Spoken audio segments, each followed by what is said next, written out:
Hello friends, मैं जामस बेटाबा स्वागत करता हूं। आज हम पढ़ने वाले हैं, वास्तव में पहले वाले वीडियो में हमने सिर्फ परमाणुओं के बारे में पढ़ा है।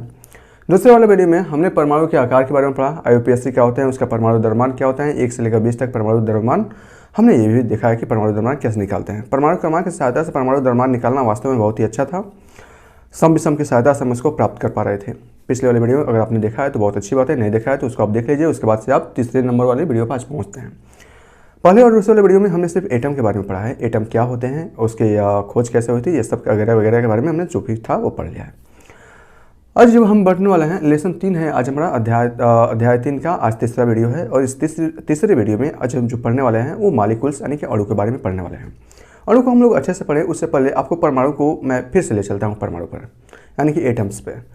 कैसे, क्यों ले चल रहा हूँ? क्योंकि एटम को रिलेट करके अगर मैं आपको मॉलिक्यूल्स को बताऊंगा तो आपको बहुत अच्छे से समझ में आने वाला है, ठीक है ना।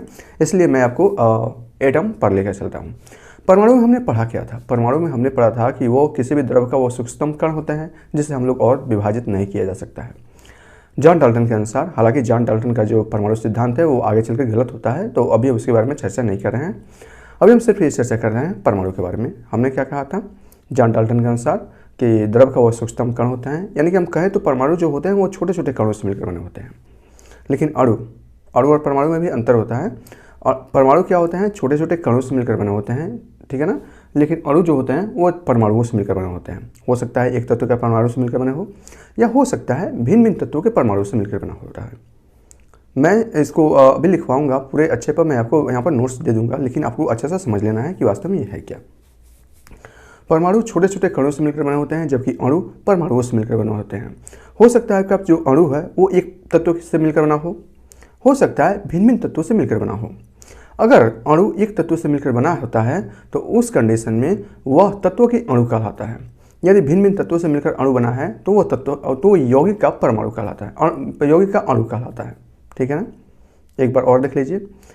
एक तत्व से मिलकर बना हुआ अणु तत्व का अणु कहलाता है, भिन्न भिन्न तत्वों से मिलकर बना हुआ अणु यौगिक का अणु कहलाता है, ठीक है ना। यहाँ समझिएगा कैसे, उस पूरी एग्जाम्पल के द्वारा मैं आपको समझाता हूँ। तो पूरे कंडीशंस में अगर हम अणु का परिभाषा देना चाहें तो हम क्या कर सकते हैं कि अणु हम 2 या 3 तरीकों से परिभाषा दे सकते हैं, जैसा आप चाहें वैसे दे सकते हैं। हम कह सकते हैं कि ये समानतः जो अणु होते हैं वह परमाणुओं से मिलकर बने होते हैं जो रासायनिक बंध के द्वारा जुड़े होते हैं, या अगर आप कहना चाहें तो ये भी कर सकते हैं कि परमाणुओं से मिलकर अणु बनते हैं, ठीक है ना। तो दोनों तरीके से परिभाषा सही है, जैसा आप चाहें वैसा आप लिख सकते हैं। मैं यहाँ पर आपको परिभाषा भी लिखवा देता हूँ, दोनों तरीका लिखवा देता हूँ, और पूरा सूटेबल नोट्स जैसा मैं नोट्स दूंगा सिर्फ आपको वैसे ही नोट्स लिखना है, क्योंकि एकदम मैंने जो नोट्स बनाया है बिल्कुल सरल और आसान तरीके से बनाया है, आपको पूरी समझ में आ जाएगा, ठीक है ना। ये मॉलिक्यूल्स के बारे में हम पढ़ने वाले हैं। अणु क्या होता है? तो हम लिख सकते हैं अणु सामान्यतः परमाणुओं से मिलकर बना होता है।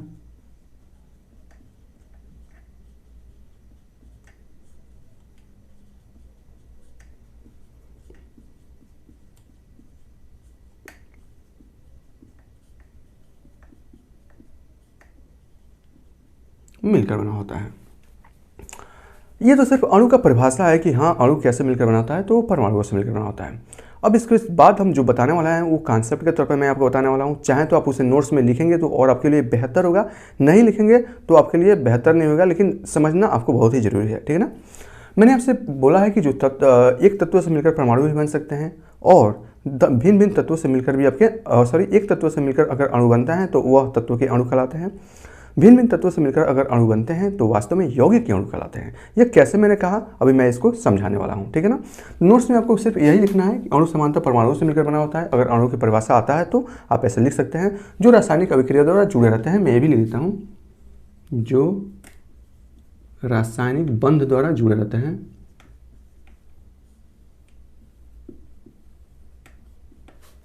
बंध द्वारा जुड़े रहते हैं। ये तो सिंपल सा परिभाषा है।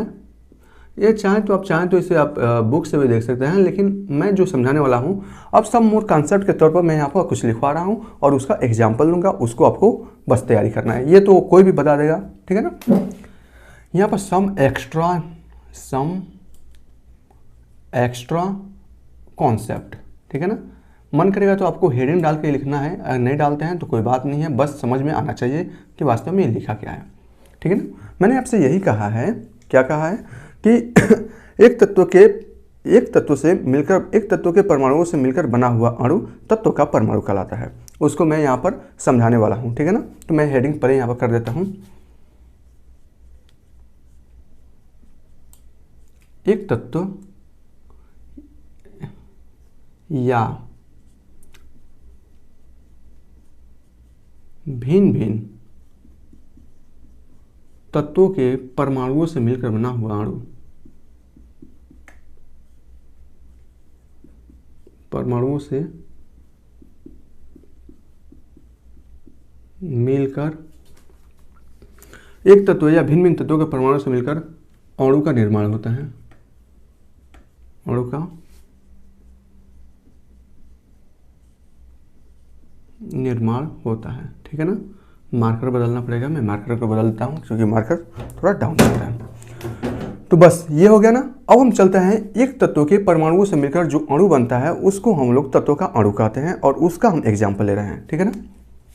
यहाँ से ये सब मोर कॉन्सेप्ट है, अणु का परिभाषा सिर्फ इतना ही है और ये आपके कॉन्सेप्ट के तौर पर मैं आपको बता रहा हूँ, जो आपको कहीं नहीं मिलेगा, सिर्फ मेरे पास मिलेगा, ठीक है ना। यहाँ देखिएगा,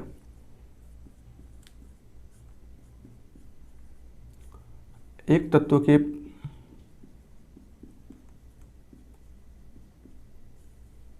परमाणुओं से मिलकर बना अणु तत्व का अणु कहलाता है।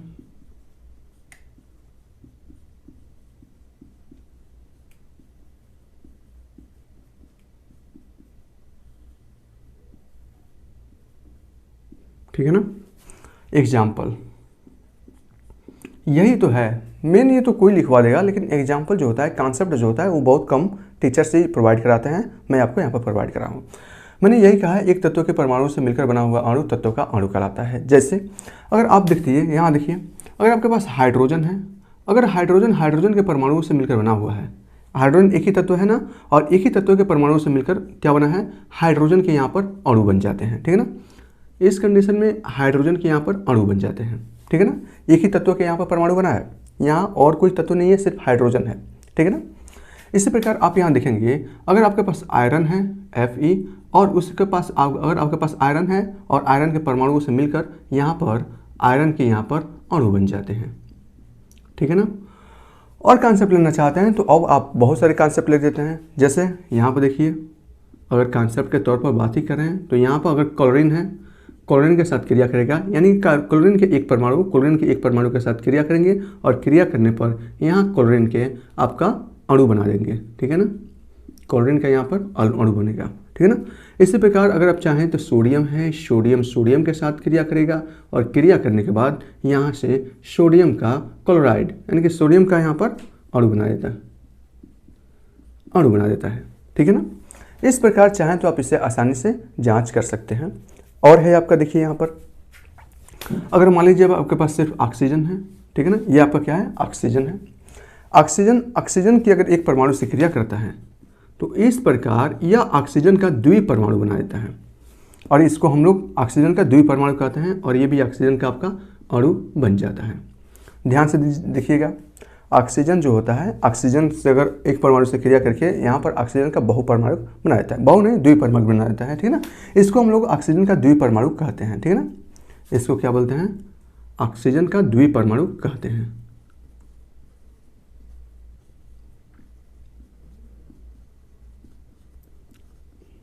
परमाणु कहते हैं। बहुपरमाणु अलग चीज होता है, द्विपरमाणु अलग चीज होता है, ठीक है ना। इसी प्रकार यदि ऑक्सीजन किसके साथ क्रिया करेगा, ऑक्सीजन के 2 मॉलिक्यूल्स के साथ क्रिया कर देता है, ऑक्सीजन के 2 मॉलिक्यूल्स के साथ क्रिया करता है तो वास्तव में ऑक्सीजन का 3 मॉलिक्यूल्स यहाँ बना देता है और ये ओजोन, इसको बोलते हैं ओजोन गैस है। और यहाँ पर ये ओजोन वास्तव में ऑक्सीजन के अणु, यानी कि एक ही तत्व के अणु बन जाते हैं, ठीक है ना। इस प्रकार आपको ये देखना था, बहुत ही कॉन्सेप्चुअल क्वेश्चन चीज़ है, इसको आपको हमेशा याद रखना है, ठीक है ना। तो हमने क्या पढ़ा अभी, हमने सिर्फ ये पढ़ा एक तत्व के परमाणु से मिलकर बना अणु जो होता है उसको हम लोग तत्व का अणु कहते हैं। अब हम चलते हैं भिन्न भिन्न तत्वों के परमाणुओं से मिलकर जो यौगिक बनते हैं वह वास्तव में यौगिक अणु कहलाते हैं, यौगिक का अणु कहलाते हैं। उसके बारे में भी हम चर्चा कर लेते हैं ताकि अच्छे से आपको समझ में आ जाए, ठीक है ना। तो मैं यहाँ पर कर रहा हूँ, यहाँ देखिएगा ये कॉन्सेप्ट के सब तौर पे चल रहा है, भिन्न भिन्न तत्वों के परमाणुओं से मिलकर बना अणु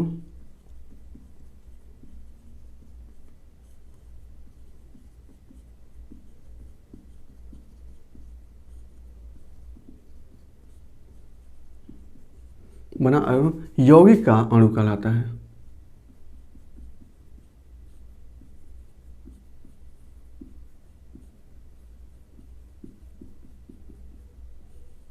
एक बात और है, जॉन डाल्टन ने क्या कहा था, मैं वो भी बताता हूँ ना। जॉन डाल्टन उन्होंने कहा था कि निश्चित हमें क्या होना चाहिए, अगर दो या दो से अधिक तत्व क्रिया करते हैं, क्रिया करने के बाद रासायनिक अभिक्रियाएं होती हैं, लेकिन उससे पहले आपको क्या चाहिए। सॉरी, आंतोइन लवाइजिए और जोसेफ एल प्राउस्ट ने यही कहा था, जो आपका जॉन डाल्टन ने कहा था कि हमें तत्वों को एक निश्चित छोटी पूर्ण संख्या के अनुपात में लेना पड़ता है और उसके बाद से रासायनिक संयोजन होती है और संयोजन करने के बाद से यौगिक का निर्माण होता है, ठीक है ना। तो यहाँ पर क्या है, भिन्न भिन्न तत्व ले रहे हैं और भिन्न भिन्न तत्वों से मिलकर अगर अणु बनता है, इसका मतलब अणु बनने से पहले रासायनिक संयोजन होगी, उस तत्वों को हम लोग निश्चित अनुपात में लेंगे और उसके बाद से रासायनिक संयोजन होगी और उसके बाद से आपका यौगिक का निर्माण होगा। यहाँ देखिए, जैसे हमने आपको बहुत सारे उदाहरण दिए थे, जैसे अगर मैं कहूँ पानी, हाइड्रोजन और ऑक्सीजन के यहाँ पर अगर 1:8 के अनुपात में मिलाया जाए और रासायनिक संयोजन कराया जाए तो यहाँ पर आपका H2O एक यौगिक बनता है और इसमें यह यौगिक के अणु बन जाते हैं। H2O आपका एक पानी बन जाएगा, पानी आपका एक यौगिक है। अगर उस पानी के यौगिक को आप चाहें तो अणु भी कह सकते हैं, यहाँ पर यौगिक बना ना, अब उस यौगिक को अणु कहा जा सकता है। जैसे हाइड्रोजन और ऑक्सीजन के 1:8 के अनुपात में मिलाने पर जो पानी बनता है, पानी की एक यौगिक होता है और वास्तव में बना हुआ यौगिक के अणु ही कहलाते हैं। पानी आप 1 लीटर लीजिए, उसमें से 1 बूंद पानी भी निकालेंगे तो वह 1 बूंद पानी वास्तव में पानी का यौगिक कहलाएगा।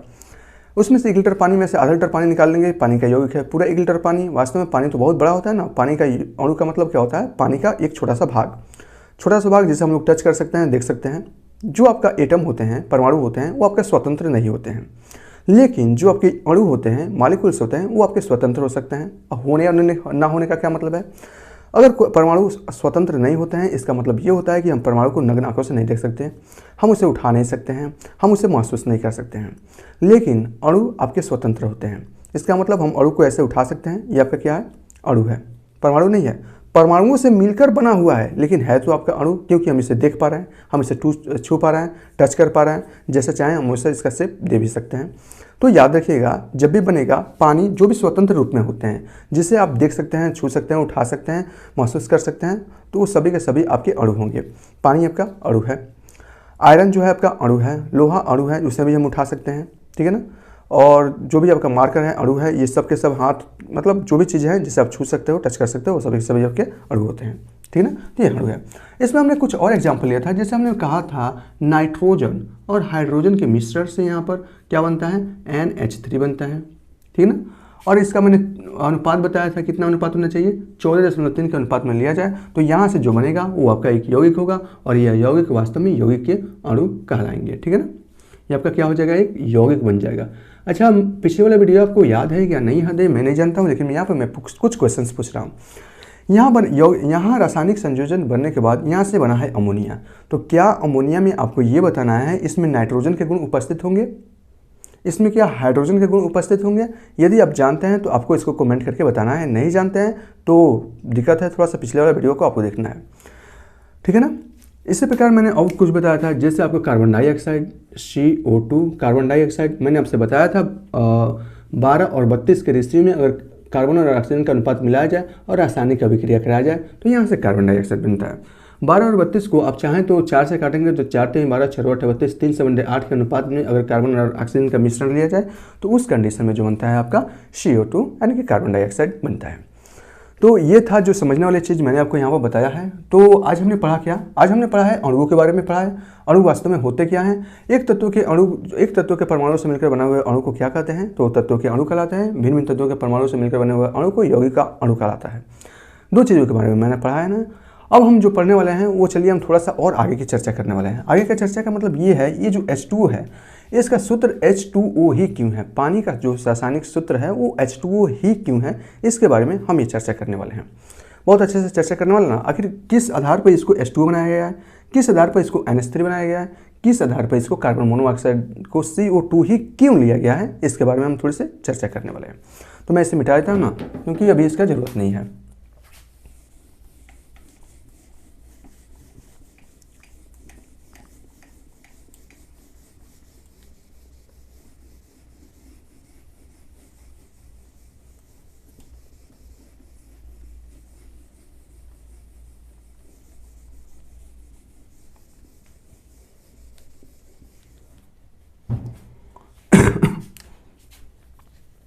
यहाँ पर प्रश्न है और उसका हम लोग आंसर देंगे और समझेंगे कि यह वास्तव में आता क्या है। प्रश्न क्या है कि H2O का रासायनिक सूत्र, मतलब पानी का रासायनिक सूत्र H2O ही क्यों होता है, ठीक है ना। पानी का रासायनिक सूत्र, हम अभी पानी को लेकर चल रहे हैं, आप चाहें तो और अमोनिया भी ले सकते हैं, कार्बन डाइऑक्साइड भी ले सकते हैं, कोई भी यौगिक ले सकते हैं, उसमें कोई प्रॉब्लम नहीं है। अभी हम आगे पढ़ेंगे रासायनिक सूत्र कैसे तैयार किया जाता है, उसके बारे में भी हम पढ़ेंगे, लेकिन हम यहाँ पर थोड़ी सी चीज़ है वो आपको बता देना चाहता हूँ। H2O ही क्यों होता है, कोई बताने वाला नहीं है, मैं यहाँ पर बता रहा हूँ, अच्छे से समझिएगा क्यों होता है। यानी कि इसमें हाइड्रोजन के दो मॉलिक्यूल्स, यहाँ पर हाइड्रोजन के दो मॉलिक्यूल्स अणु और ऑक्सीजन के एक ही अणु क्यों भाग लेते हैं, इसके बारे में। अर्थात इसमें ये आपका हाइड्रोजन के दो अणु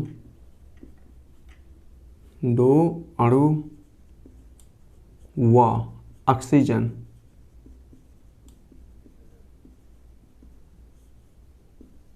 के एक अणु ही क्यों भाग लेते हैं।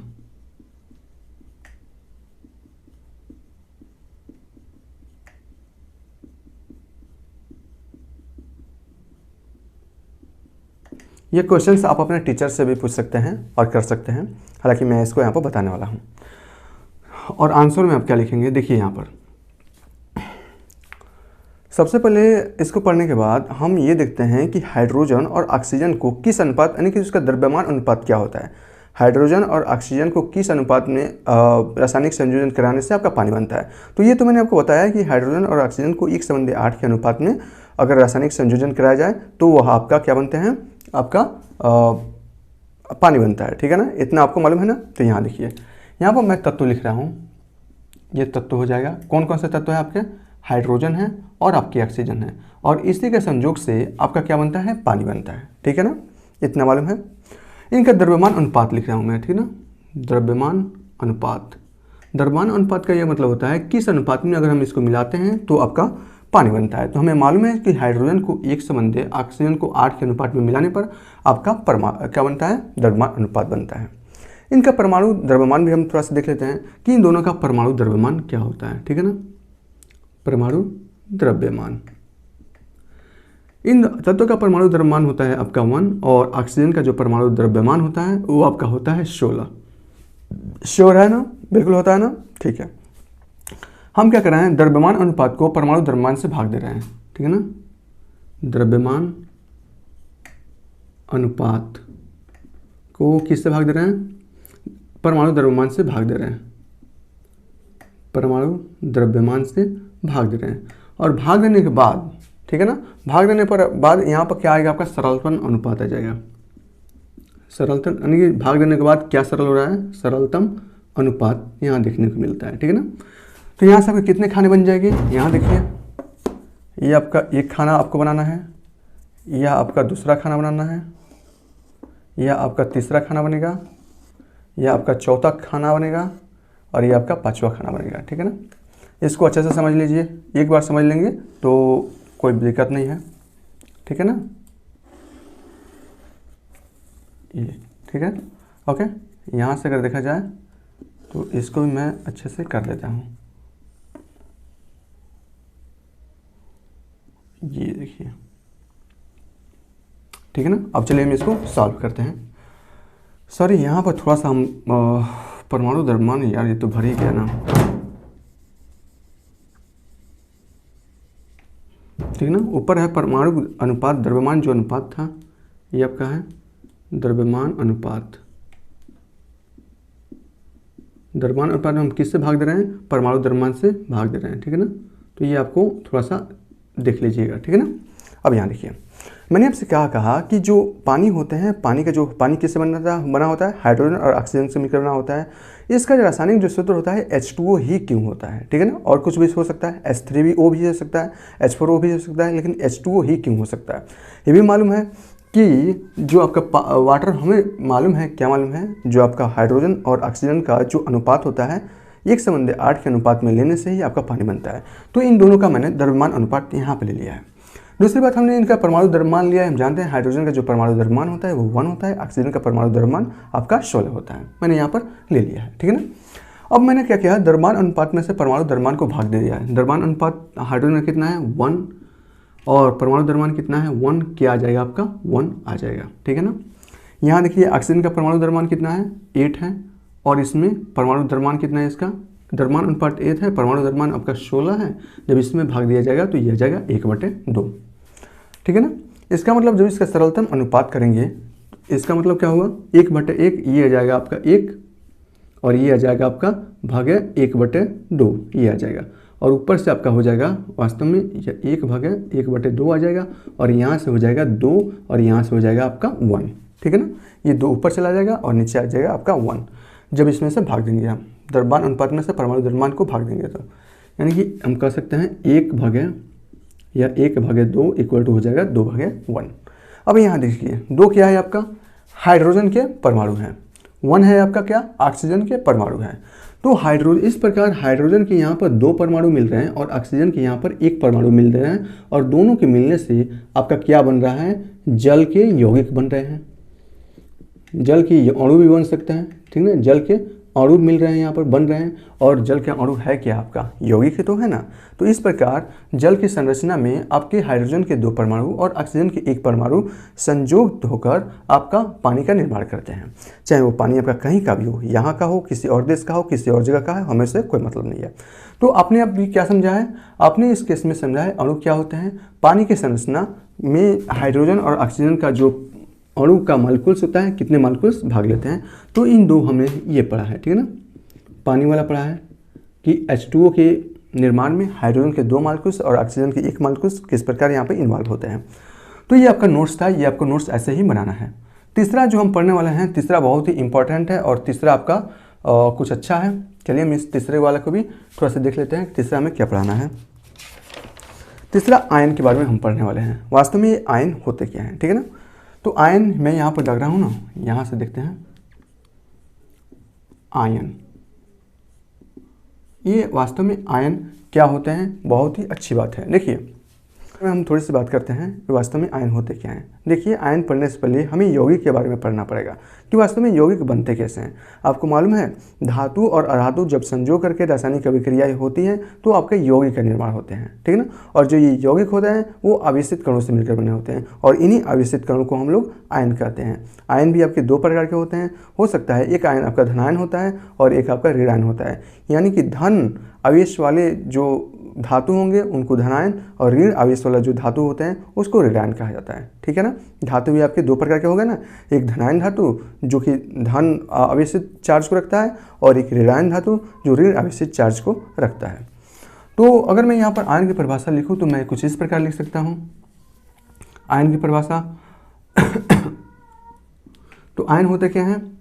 धातु और अधातु के संयोग से, धातु व अधातु की से संयुक्त यौगिक के संयुक्त यौगिक मतलब से मिलकर बना हुआ यौगिक, यौगिक आवेशित कणों से मिलकर बने होते हैं।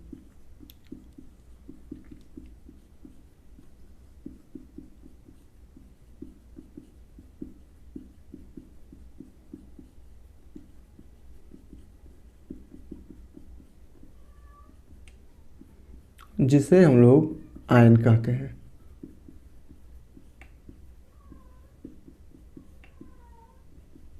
ठीक है ना। शुरुआत भी कैसे हुई है मैंने आपको बता दिया ना। जो यौगिक होते हैं वो धातु और अधातु से मिलकर बने होते हैं, या जो धातु होते हैं वो उस पर अलग प्रकार की चार्ज होता है, या अधातु पर अलग प्रकार की चार्ज होती है। इस प्रकार जो आपके अयौगिक बनेंगे वो आवेशित कणों से मिलकर बने हो जाएंगे, और इन आवेशित कणों को हम लोग आयन कहते हैं। आयन दो प्रकार के होते हैं, ठीक है ना। आयन दो प्रकार के होते हैं।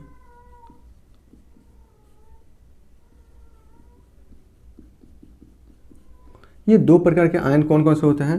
तो आयन आपके दो प्रकार के हो जाते हैं। एक आपका होता है धनायन, जिसे इंग्लिश में हम लोग केटायन बोलते हैं, और दूसरा आपका होता है ऋण आयन, जिसे हम लोग वास्तव में एनायन बोलते हैं। एनायन बोलते हैं, ठीक है ना। ANION, एनायन बोलते हैं। याद रखिएगा, धन आवेशित कण को हम लोग धनायन बोलते हैं, और ऋण आवेशित कण को हम लोग ऋणायन बोलते हैं। याद रखिएगा, हमेशा धातु जो होते हैं, धातु वो हमेशा धनायन होंगे, और जो अधातु होते हैं और वो हमेशा आपका ऋणायन होंगे, ठीक है ना। तो ये दो याद करने वाली चीज़ है कि धातु अगर पूछेगा धनायन कौन से है, तो जो तत्व होते हैं, तत्व में जो धातु होते हैं, धातु और अधातु दोनों तो तत्व है ना, तो तत्व में जो धातु होते हैं वो आपके धनायन होते हैं, और तत्व में जो आपकी अधातु होते हैं वो आपके ऋणायन होते हैं। मैंने आपसे क्या कहा, जो यौगिक बनते हैं वो तत्व और यौगिक के धातु और अधातु के संयोग से बने होते हैं। धातु पर हमेशा प्लस आयन होता है, अधातु पर हमेशा ऋण आयन होता है। कुछ चीज़ों को मैं नहीं लिखता हूँ, तो उसको आप लोग जो मैं बोलता हूँ उससे समझकर आपको लिख लेना है, ठीक है ना। यहाँ देखिए एग्जाम्पल के थ्रू हम इसको समझ रहे हैं, ठीक है ना। जैसे एग्जाम्पल के थ्रू अगर मैं आपसे समझाऊँ तो यहाँ देखिए सोडियम क्लोराइड है, ठीक है ना। सोडियम और क्लोराइड है, ठीक है ना। सोडियम जो होता है इसकी संयोजकता होती है 1, यानी कि इस पर होता है प्लस चार्ज, यानी कि यह धनावेशित है। सोडियम आपका धातु है जो आपकी धनावेशित है। क्लोरीन आपका क्या है, ये धनावेशित है। क्लोरीन है आपका, क्लोराइड आपका है, क्लोराइड आपका क्या है, ऋण आवेशित चार्ज है, यह आपकी अधातु है। धातु और अधातु के संयोग से ही आपका क्या बनते हैं, यौगिक का निर्माण होता है, जो आपकी आवेशित कणों से मिलकर बने होते हैं। यह क्या आपके आवेशित कण है ना सोडियम, ये भी ऋणावेशित कण है। ये धनावेशित कण है और ये ऋणावेशित कण है, यानी कि ये धनायन है और ये ऋणायन है, और इससे मिलकर बना होता है आपका सोडियम क्लोराइड, ठीक है ना। कई सोडियम क्लोराइड को ऐसे लिख देते हैं NaCl, देखिए ये सब गलत है, ठीक है ना। सोडियम अलग चीज़ है और क्लोराइड अलग चीज़ है, इसलिए सोडियम भी बड़ा लिखिए और क्लोराइड भी उसके बड़ा लिखिए, और इस प्रकार बना आपका ये बन जाता है, यौगिक बन जाता है। अतः यौगिक जो होता है वो वो क्या होता है, आवेशित कणों से मिलकर बना होता है, चाहे वो धन आवेशित कण और ऋण आवेशित कण, दो कण जरूर होना चाहिए, या तो धन आवेशित होना चाहिए और उसमें एक ऋण आवेशित होना चाहिए, ताकि वो संतुलित होकर यौगिक का निर्माण कर सके। इसी प्रकार यहाँ देखिए कैल्शियम है आपका, कैल्शियम ऑक्साइड, कैल्शियम है और ये ऑक्साइड है। कैल्शियम आपका +2 चार्ज होता है ना, इस पर ये भी आपका धनायन है, ये भी आपका धनायन है, और ये आपका ऋणायन है, ठीक है ना, ऋणायन है। और जब ये आपस में संयुक्त करते हैं तो यहाँ पर कैल्शियम और ऑक्साइड का यहाँ पर यौगिक बनाते हैं, और ये भी आपका क्या हो जाता है, यौगिक बनाते हैं। और इस प्रकार इनका +2 चार्ज -2 चार्ज आपस में कैंसिल हो जाता है और बनता है CaO यौगिक, जो कि आपका क्या है, यहाँ पर यौगिक है। और इस प्रकार ये क्या होता है, आवेशित कणों से मिलकर बना होता है। तो इस प्रकार आप इसे आसानी से, बहुत ही आसानी से कर सकते हैं। तो अब हमने क्या पढ़ा, अभी हमने यहाँ पर आयन के बारे में पढ़ा। आयन के बारे में हमने ये सिर्फ आयन के बारे में क्या पढ़ा, तो आयन के बारे में ये हमने पढ़ा कि जो आपके यौगिक होते हैं वो आवेशित कणों से मिलकर बने होते हैं, जिसे हम लोग आयन कहते हैं। आयन की परिभाषा कोई पूछे तो आपको क्या करना है कि आयन क्या, आपको सिर्फ आयन का परिभाषा अगर कोई पूछता है तो आपको सिर्फ इतना ही करना है कि आयन हमेशा धातु और अधातु के संयुक्त यौगिक जो होते हैं, जो आवेशित कणों से मिलकर बने होते हैं, जिसे हम लोग आयन कहते हैं, ठीक है ना। तो आयन की परिभाषा में कुछ है नहीं, बस आवेशित कणों से मिलकर बना हुआ यौगिक आयन कहलाता है। इतना भी कह देंगे तो आपका काफ़ी है। दूसरी बात, इसमें क्वेश्चन उठ सकता है कि आयन कितने प्रकार के होते हैं, तो आयन 2 प्रकार के होते हैं, एक आपका धनायन होता है, एक आपका ऋणायन होता है। पूछ सकता है कि कौन से तत्व इसमें धनायन होते हैं, कौन से तत्व ऋणायन होता है, तो जो धातु होते हैं, तत्व में धातु होते हैं वो आपके धनायन होते हैं, और जो तत्व में अधातु होते हैं वो आपके ऋणायन होते हैं। तो यहाँ से भी क्वेश्चन पूछ सकता है। और ये भी देख सकते हैं जो आपका यौगिक है वो आवेशित कणों से मिलकर बना होता है, जिसे हम लोग आयन कहते हैं, ठीक है ना। तो इसमें सिर्फ इतना ही था। अब हम चलते हैं इसके जस्ट आगे पढ़ने। Sorry sorry sorry. और आगे हमें पढ़ना क्या है, आगे हमें बहुपरमाणुक आयन के बारे में पढ़ना है कि बहुपरमाणुक वास्तव में आयन होते क्या हैं। तो मैं इसे मिटा देता हूँ।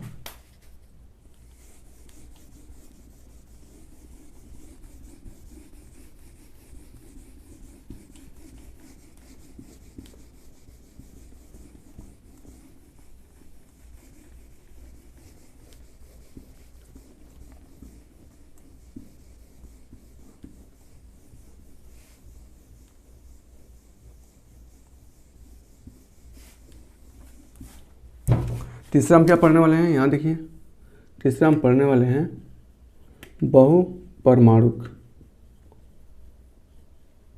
बहुपरमाणुक आयन के बारे में पढ़ने वाले हैं। वास्तव में बहुपरमाणुक आयन क्या होते हैं इसके बारे में हम चलिए हम थोड़े से देखते हैं, ठीक है ना। इसके बारे में अभी मैं फिर से परिभाषा ही परमाणुक आयन, इसके बारे में मैं सिर्फ परिभाषा आपको बता रहा हूँ, बल्कि इसके बारे में जो डिटेल्स पढ़ना है वो आपका अध्याय नंबर 4 जो है उसमें पढ़ना है, ठीक है ना। तो मैं यहाँ पर ज़्यादा कुछ नहीं बता रहा हूँ। यहाँ देखिए क्या है, परमाणु है, यानी कि परमाणु है और इसमें बहु लगा है। बहु का मतलब एक या एक से अधिक परमाणु की बात यहाँ कर रही है। इसका मतलब एक या एक से अधिक जो परमाणु का समूह होता है, यदि उस समूह पर, परमाणु के समूह पर यदि आपका कुल आवेश निहित है तो हम इस प्रकार के आवेश को हम लोग कहते हैं बहुपरमाणुक आयन, ठीक है ना।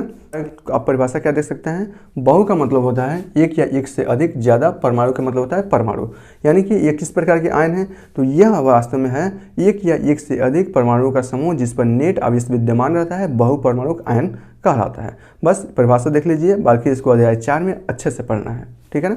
मैं इसका परिभाषा लिखवा देता हूँ। एक या एक से अधिक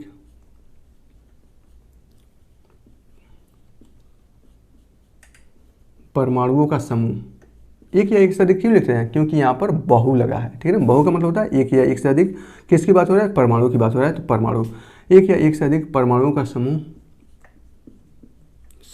अंतिम में क्या है, आयन है ना यहाँ पर, तो एक या एक से अधिक परमाणु का समूह जिस पर कुल आवेश विद्यमान रहता है,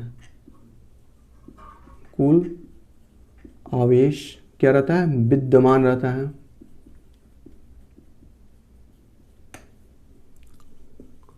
थोड़ा भी समझदार लड़का होगा ना तो याद कभी नहीं करेंगे आप लोग। याद क्यों नहीं करना है, क्योंकि सभी के सभी यहीं से बना है।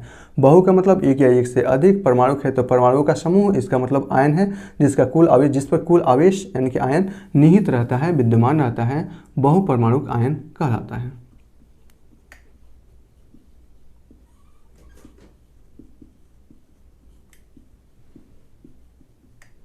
आयन कितने प्रकार के होते हैं, 2 प्रकार के होते हैं, याद है ना, ऋणावेश ऋणायन और धनायन, कैटायन जैसे एनायन इंग्लिश में हिंदी में बोलते हैं। तो ये आपका था, इसके बारे में कुछ ज़्यादा नहीं पढ़ना है। इसको जैसे यहाँ पर एग्जांपल के थ्रू पर आप ये भी कर सकते हैं, जैसे आपका मैग्नीशियम का हाइड्रोक्साइड है ना, MgOH2, ये आपका सबके सभी बहुपरमाणुक आयन होते हैं। इसके बारे में अभी पढ़ना नहीं है, अध्याय 4 में आपको मैं इसको डिटेल से बताऊँगा।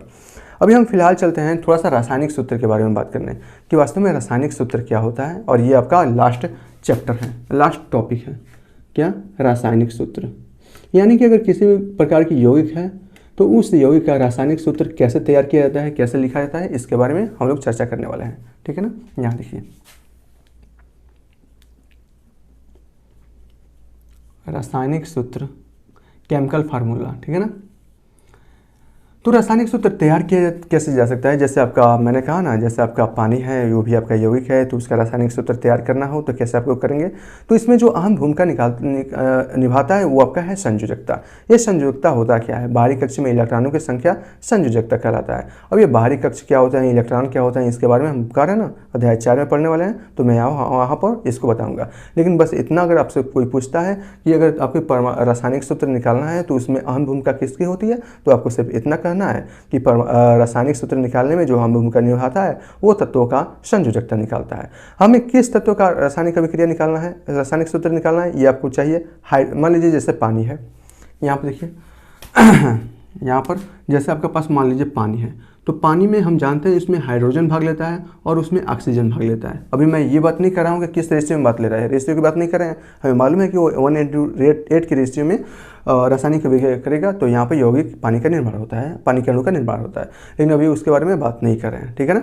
यहाँ देखिए हम जानते हैं यह हाइड्रोजन और ऑक्सीजन से मिलकर बना होता है। अब हमें इसकी निकालनी पड़ती है कि संयोजकता इसकी कितनी होगी।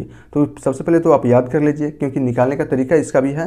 जैसे मैं आपको कहूँ कि जैसे आप यहाँ पर ऑक्सीजन है, ऑक्सीजन का परमाणु क्रमांक होता है 8 और 8 में जो इसको इलेक्ट्रॉनिक विन्यास होता है वो होता है 2 और 6, यानी कि पहले वाला कक्ष में 2 इलेक्ट्रॉन और दूसरे वाले कक्ष में 6 इलेक्ट्रॉन उपस्थित होते हैं। यहाँ पर 1 2 3 4 5 6 और पहले वाले कक्ष में मैक्सिमम 2 इलेक्ट्रॉन उपस्थित हो सकते हैं, ठीक है ना। पहले वाला कक्ष में मैक्सिमम 2 इलेक्ट्रॉन उपस्थित होते हैं, लेकिन अंतिम दूसरे वाला कक्ष में मैक्सिमम 8 इलेक्ट्रॉन उपस्थित हो सकते हैं। लेकिन यहाँ पर इलेक्ट्रॉन कितने हैं, 6 इलेक्ट्रॉन उपस्थित हैं, 2 इलेक्ट्रॉन की कमी है, इसीलिए ऑक्सीजन की जो संयोजकता होती है वो आपकी होती है -2, ठीक है ना। हाइड्रोजन की जो संयोजकता होती है वो होती है +1 होती है, ठीक है ना। कितनी होती है, +1 होती है, यहाँ पर +1 होती है, या मैं इस -2 को मैं नीचे लिख रहा हूँ और यहाँ पर +1 को मैं यहाँ पर लिख देता हूँ। अब यहाँ से देखिए ये आपका हाइड्रोजन और ऑक्सीजन से मिलकर बना होता है ना, ठीक है ना। अब हमें इसका लिखना है, रासायनिक सूत्र लिखना होता है। तो रासायनिक सूत्र क्या करते हैं, इसकी जो संयोजकता होती है उसका क्रॉस मल्टीप्लाई कर देते हैं संयोजकता में। तो हाइड्रोजन का क्रॉस मल्टीप्लाई करेंगे 2 से, तो ये हो जाएगा आपका H2, ऑक्सीजन का करेंगे तो ये हो जाएगा O, और इस प्रकार पानी का यानी कि यौगिक का आपका रासायनिक सूत्र तैयार होता है, ठीक है ना। ऐसे आपका तैयार होता है।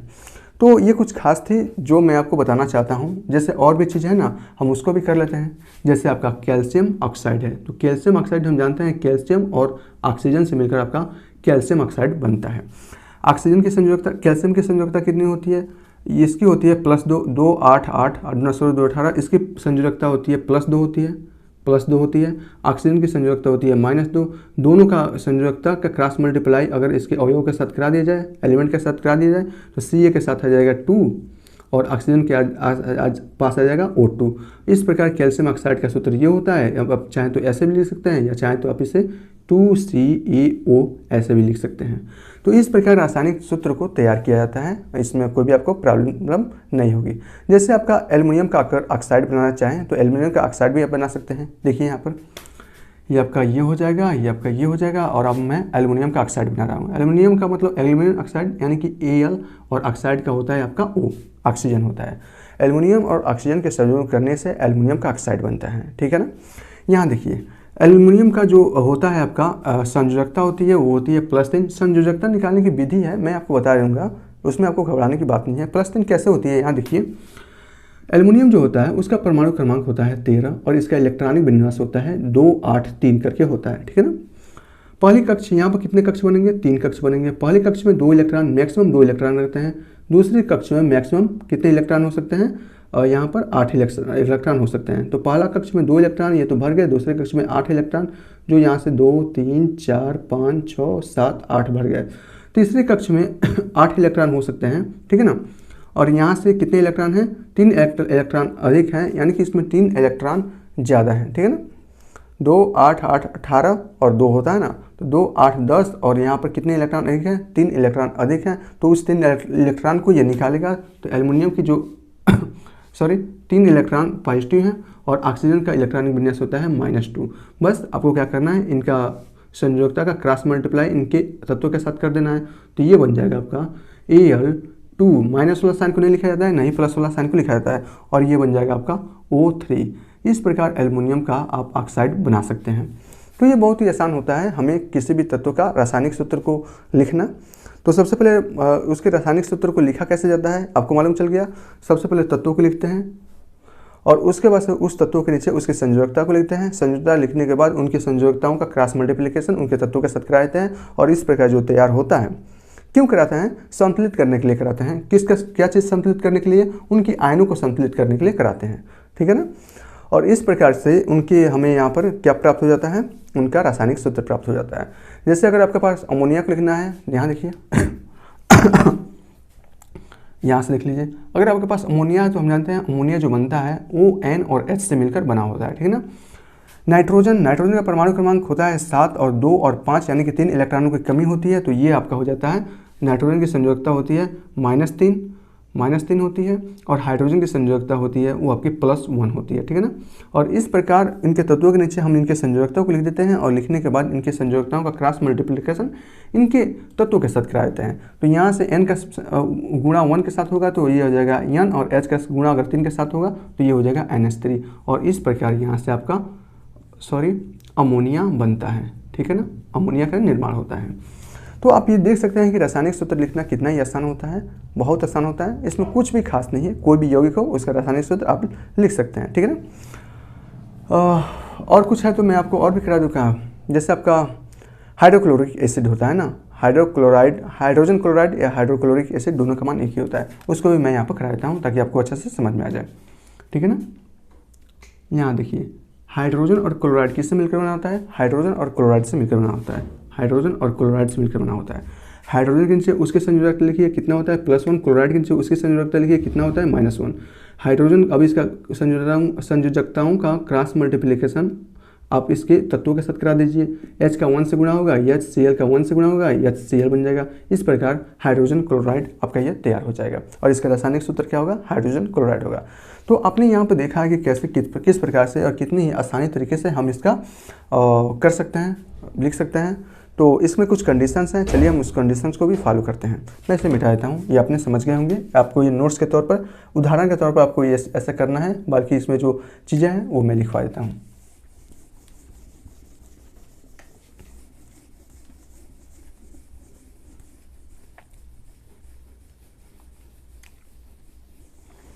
चलिए रासायनिक सूत्र के कंडीशन क्या होते हैं कि कंडीशन भी पढ़ लेते हैं हम ना। सबसे पहले क्या करते हैं हम लोग, सबसे पहले तत्वों को लिखते हैं। सबसे पहले यौगिक से पहले यहाँ देखिए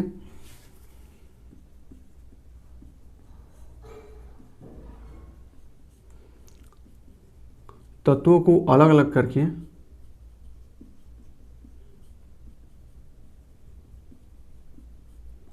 अलग करके उसके नीचे उनकी संयोजकताओं को लिखते हैं, उसके नीचे उनकी संयोजकता को लिखते हैं। लिख लिया ना हम लोग, संयोजकताओं को लिखा है जैसे लिख रहे थे। दूसरा में क्या करते हैं, उनकी संयोजकताओं का क्रॉस मल्टीप्लिकेशन उनके तत्वों के साथ कराते हैं, ठीक है ना, एक दूसरे के साथ कराते हैं। फिर संयोजकताओं का क्रॉस मल्टीप्लिकेशन नहीं कराना है, क्रॉस मल्टीप्लिकेशन कराना है, ठीक है ना, क्रॉस मल्टीप्लिकेशन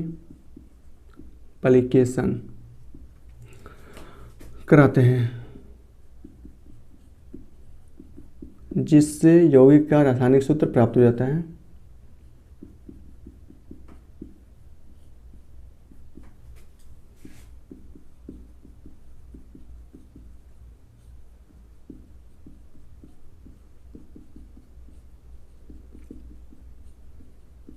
ठीक है ना, बस यही दो की जरूरत थी जो मैंने आपको लिखवा दी। अच्छा, संयोजकताओं का क्रॉस मल्टीप्लिकेशन क्यों कराया जाता है, तो उनके आयन को संतुलित करने के लिए कराया जाता है, सिंपल सा बात है बस, ठीक है ना। ये भी मैं इसको लिखवा देता हूँ।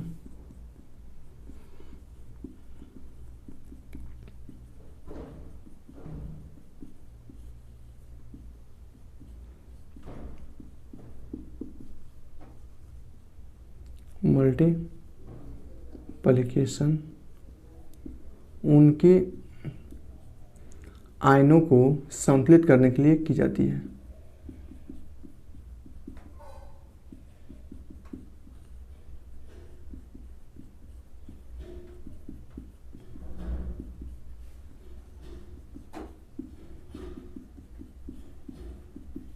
ठीक है ना, बस ये तीन चीज़ें जो थे इसके कंडीशन, मैंने इस कंडीशन को बता दिए हैं। किसी भी यौगिक का अगर आपको रासायनिक सूत्र लिखना है तो कैसे करना है आपको मालूम चल गया ना। तत्वों के लिखिए, अलग अलग तत्वों के लिखिए, उसके नीचे उसकी संयोजकताओं के लिखिए, संयोजकताओं का क्रॉस मल्टीप्लिकेशन उनके तत्वों के साथ करा दीजिए।